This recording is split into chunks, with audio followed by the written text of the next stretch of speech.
I can see this chunk you got right there. You look out there, it makes sense, and you know when it makes sense. And when you're kind of going against the grain. People are becoming a lot more aware, and it's become a kind of marketing tool to describe their buildings as environmental. I never really set out on this path to do this stuff. All the things that nature kind of gives you, it's just free. It's accomplished through good design. It was just like a complete seismic shift in the way people should think about architecture.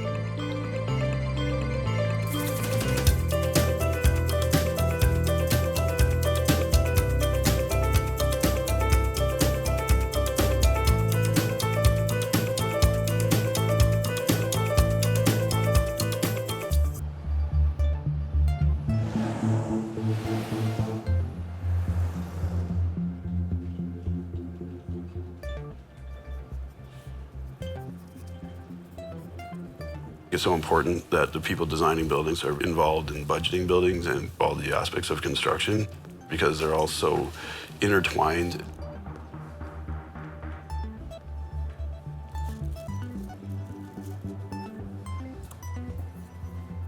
That's how buildings were built for thousands of years. There was a time when all of a sudden everything became fragmented, where you have a designer of a building, you have an engineer of a building, you have a mechanical, everything became completely fragmented because they're all specialists.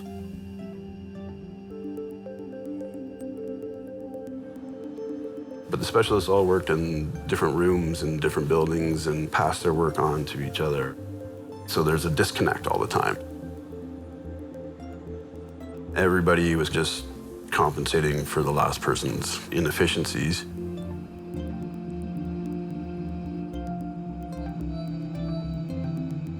We could have a glass box that the sun came in on every angle because we could just pump cooling into the building.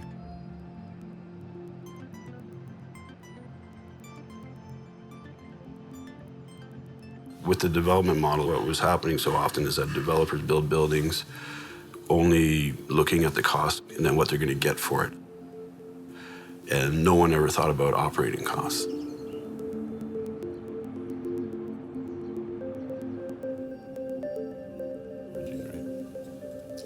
You need to get all of those people with all the specific knowledge and sit down at a table and discuss all these things. So you're not really compensating for each other. You're kind of going, okay, if we do this, if we do that, then things are going to be more efficient. I don't know. I'm leaning to steel with the T-Jet.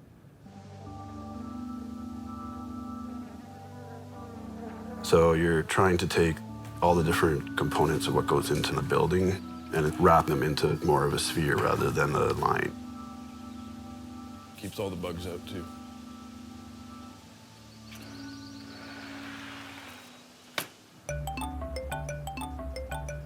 We got interested in the mini home, realizing that you really don't need that much. We were looking for an alternative for people who wanted to live with much less, and but with the same quality. Still all the same things we're typically doing, like very tight, efficient building envelopes, high quality, no VOC materials.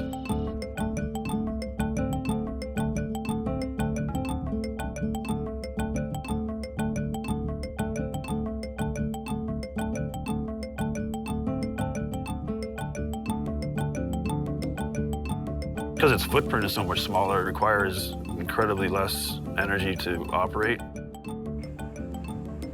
It's only 450 square feet. Our goal long-term is just to develop more what we're calling eco-parks with them, where it'll be a collection of mini homes in a natural setting that will share some communal spaces,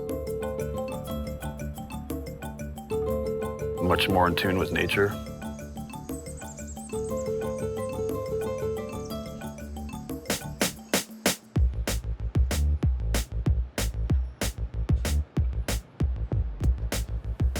When you have projects where they're actually looking beyond the completion of construction, then you start to understand that a building is not just a static thing. Then it has a lifetime of 100 years. which the cost of operating that building is immensely greater than what it costs to initially build it.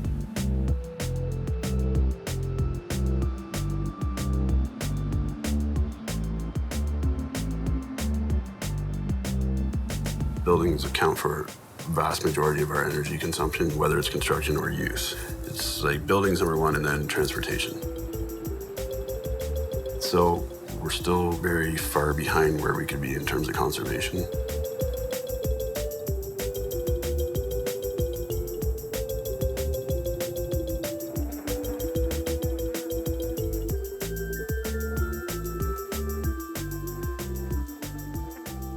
I look back a lot at historical precedents of how people made buildings work without the need of all these additional systems. Nature always knows the best way.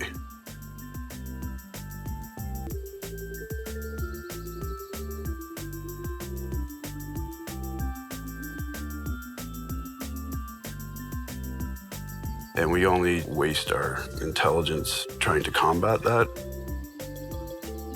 because you'll never win.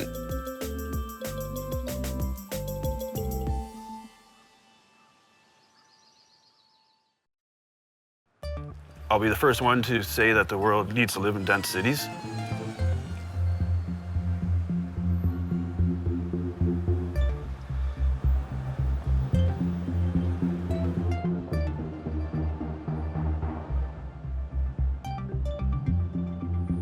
Because you just consume so much less energy and resources when you live in densely populated areas.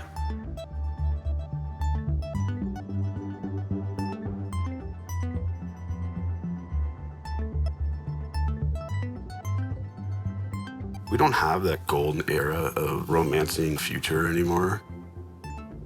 We're just worrying about today. We can just keep ballooning out from cities without thinking about the consequences of it. We can keep consuming natural resources, keep selling them to the rest of the world to pay for our insanely high standard of living.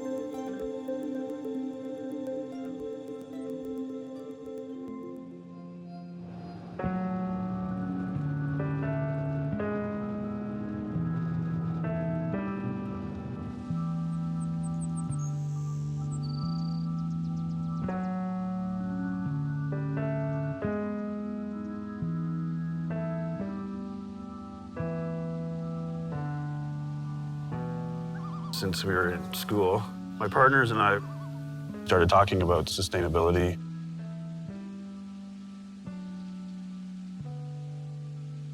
We started to put a lot of thought into the passive stuff when we first started doing our buildings. And at that time, people were a little freaked out about the science of it and mainly the expense of it. Now it's become pretty fashionable, so people are happy to talk about it and they want to integrate as much stuff as possible. It gives you a place to start from.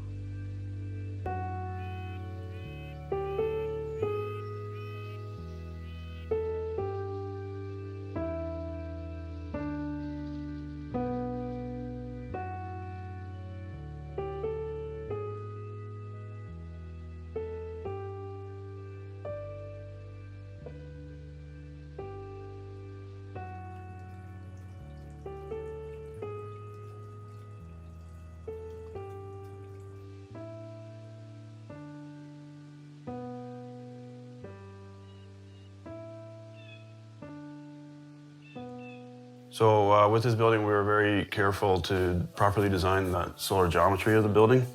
And you can see that we're getting roughly about a foot of sun penetration right now. This increases to about half of the room, I think at least half of the room during the winter when the sun angle dips. We have 6-inch thick concrete floors acting as a solar mass.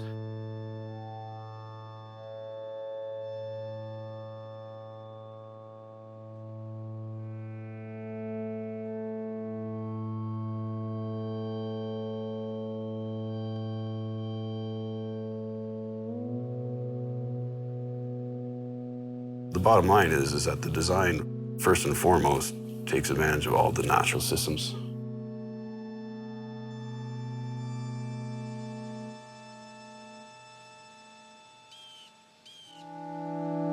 This building is heated by a geothermal heat pump. What you can see here, it's a closed loop system, we've run this down into the lake. The temperature at the bottom of the lake is a standard, I believe it's about 50 degrees Fahrenheit year-round. So that low-grade heat comes in, the heat pump compresses the heat to bring it up to, I believe it's about 105 Fahrenheit, and then it runs through into the hydronic system, which is all the in-floor radiant hydronics.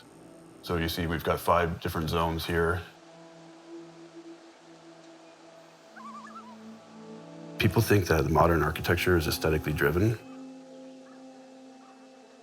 but it's purely functionally driven, and then you add a layer to it to give it whatever people want.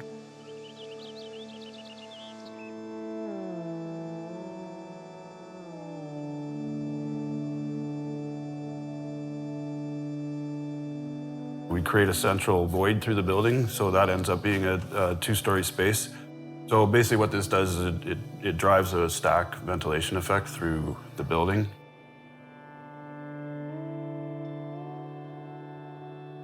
In terms of the natural cooling of the building, we have the large lift and slides down there, which open up towards the lake. And then up here in the top of the curtain wall, we have a bunch of awning windows. You want to open them up to draw the cooler air off the lake and vent the hot air out through the top of the building. Cool it down during the night and then close it back up during the day. So there's no artificial cooling method needed whatsoever.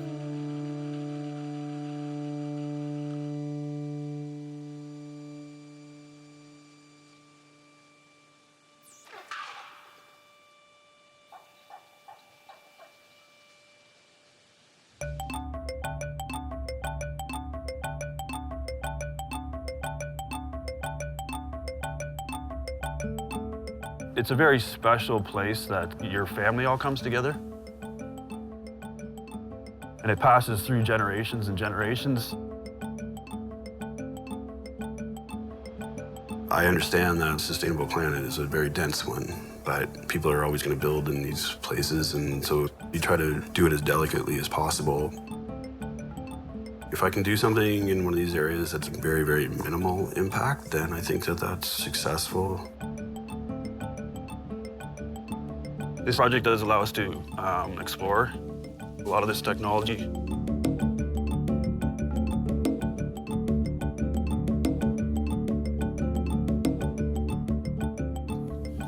Do anything to it, yeah. I saw them in Vancouver. They have a lot of green roofs. Yeah. I didn't really know how it worked, but they're good. Excellent. Yeah, it really is. Try to probably keep it the edge. Our philosophy is you just become completely accustomed to the landscape. Then once you know the landscape, then you think about the building. And you think about the people you're doing it for, and you massage it all together, and it just sort of tells its own story.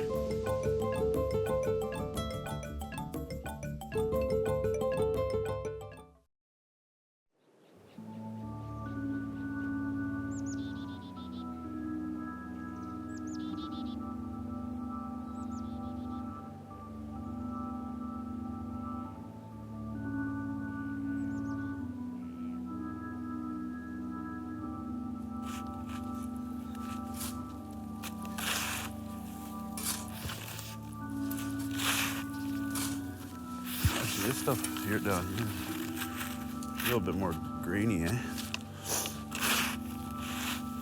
People have lived here for 30,000 years, and the fact that there's not a lot of sign of them says a lot about how they lived on the land.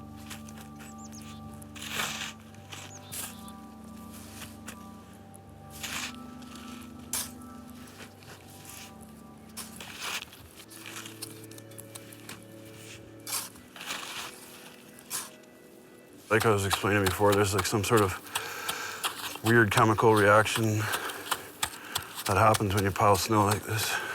Causes it to harden.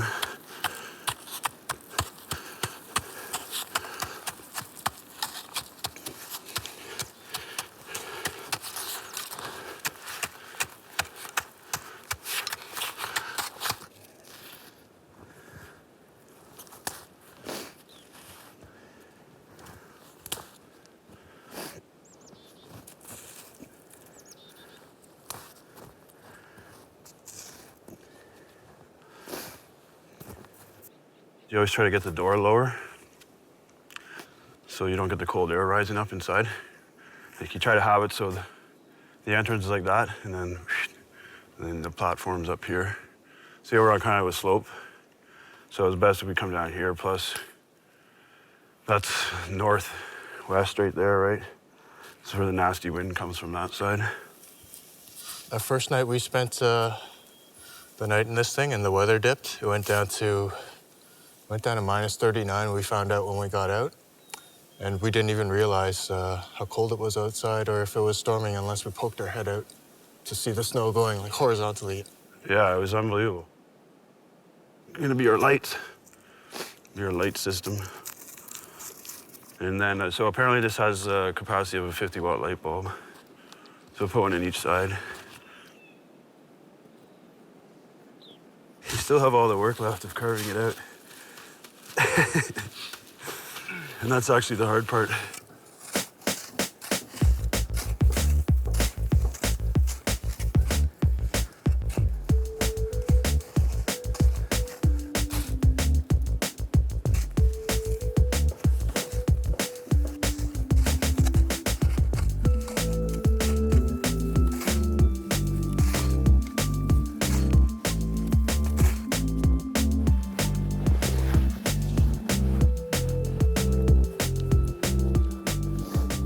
Crazy. The wind can be howling out there like madness. You just stay nice and comfy. You can see all their stops there. Yeah. Sticks. But it's pretty cool because we don't ever make anything that's like subtractive like this. Everything we do is additive, right? You're building it from the ground up, layer by layer by layer by layer. So this is pretty cool.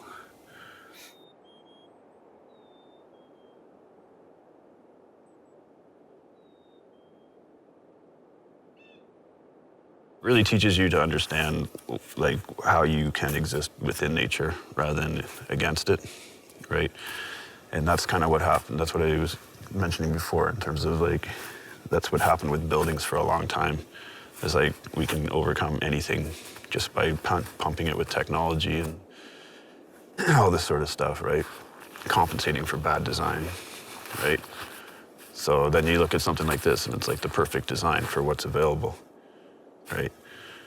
Like a dome is perfect shape for being economical in terms of size. Structurally, it's perfect. It works perfect for the way you build it. Like everything about it is just so, you know. So you take that on that kind of root level and then you just try to apply it to other things.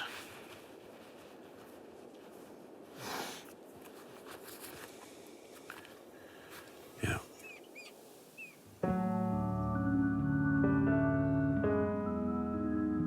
You really can live within nature.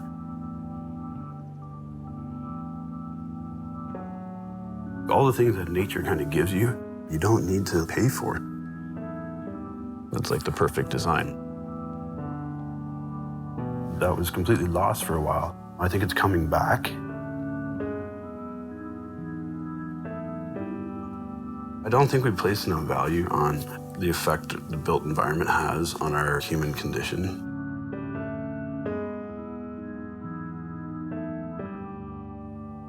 It's good for people to have natural air to breathe, ventilation, natural light to make people more comfortable and more productive.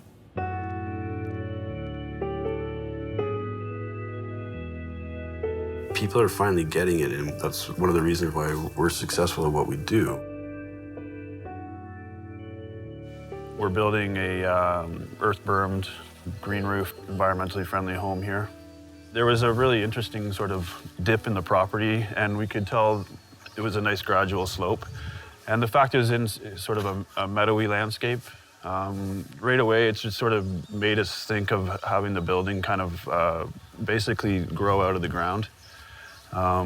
So we started perceiving it as basically taking the existing slope and starting to lift it up to form roof planes and carving into the hill to create the building. At this point now, we have the general concept pretty much solidified, and it's just going to be about massaging parts of it, and then we'll get into construction drawings.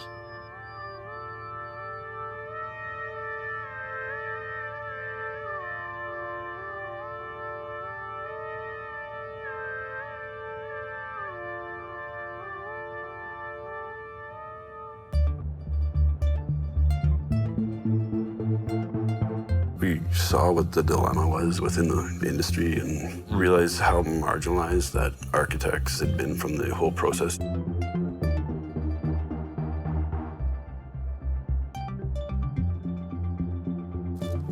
I don't know. We got to come up with a game. We got to get these. We wanted to be involved in all phases of it. It wasn't that long ago when architects were listened to. To a bit more of a peak. We're trying to regain that, I guess, in a way, on whatever scale we're doing it, smaller scale, but it's working.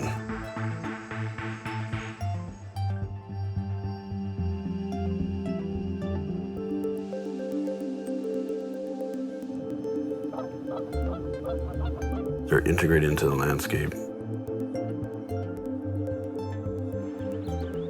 If you understand it's supposed to be in sync with the environment that it's in, then maybe people can get a little more connection to their sense of place.